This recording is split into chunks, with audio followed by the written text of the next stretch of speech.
তো আজি আমালোকে বৰগীত পাঠটো আলোচনা কৰিম। বৰগীত ৰাজ বসন্ত এই পাঠটো যিমান কোশ্চেন আনসাৰবিলাক আছে সকলোৱে আমি ইয়াত আলোচনা কৰিম। তো আপোনালোকে চাওক। তো প্ৰথমে কবিৰ পৰিচয় আমাৰ অনুসন্ধানী বা প্ৰশ্ন বুলি এটা কোশ্চেন আছে, প্ৰশ্ন বুলি কোশ্চেন এটা আছে, মাধৱদেৱৰ পৰিচয়। তো তাত আমি কবিৰ পৰিচয়টা লিখিম আৰু আপোনাৰ যিবিলাক টকাবিলাক আছে টকাবিলাক পঢ়িবা।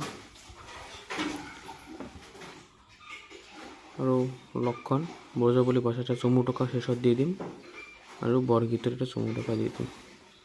তো এতিয়া আলোচনা কৰিম। নেৰিবা মাতধন মোক জীৱনে মৰণে, কবিয়ে জীৱনে মৰণে কাক কৈছে? অৰ্থাৎ জীৱনে মৰণ বুলি কবিয়ে হৰিক কৈছে। এনেকৈয়ে সনক সনন্দৰ দৰে মহান যোগীয়ে সনক সনন্দৰ যাকো দিয়াই সনক সনন্দ আদি যোগীসকলে কাক ধ্যান কৰি বুলি কৈছে? হৰিক। কবিয়ে কিহৰ আতুৰ হোৱা বুলি কৈছে? সাংসাৰিক দুখক। আৰু তোমাৰ পাঠ্য বৰগীতটি কোনে ৰচনা কৰিছিল? মাধৱদেৱ। কবিয়ে কি ৰাসত বন্ধা আছে? বসন্ত ৰাসত বন্ধা আছে। কবিয়ে বান্ধৱ বুলি কাক সম্বোধন কৰিছে? অৰ্থাৎ হৰিক সম্বোধন কৰিছে। মোহপাশ মানে কি? মায়াৰ বন্ধন। তো এতিয়া আমালোকে কিবা বৰগীতৰ মূল ভাৱ ব্যাখ্যা কবিৰ পৰিচয়বিলাক আলোচনা কৰিম। এইবিলাক বৰগীতটো যেটা মূল ভাৱ আছে আপোনালোকে চাই লওক বা লিখি লওক।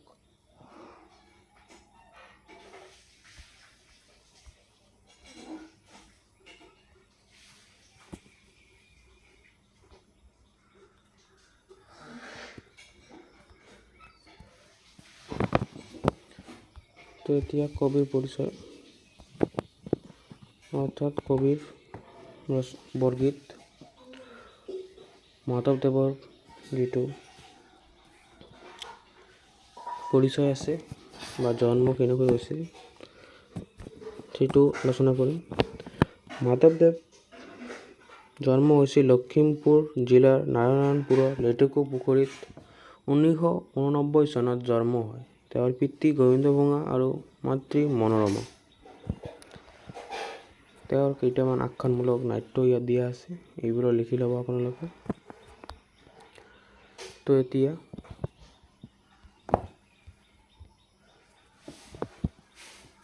চাইডৰ ক নম্বৰটো যিটো ব্যাখ্যা আছে আপোনালোকৰ, সহস্ত বৰ্ণে যায় নৱবৰ্ধ সীমা অদমে জানিব কেনে তোমাৰ মহিমা। তো কোশ্চেন আনসাৰবিলাক মই লিখি দিছোঁ তলত। তিনিটা ভাগত প্ৰসংগ সংগতি ব্যাখ্যা তোমালোকে লিখি লওক।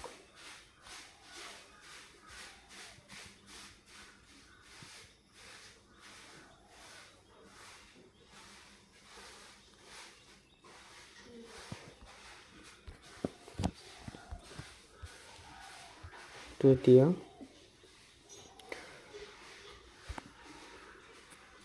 খ নম্বৰটো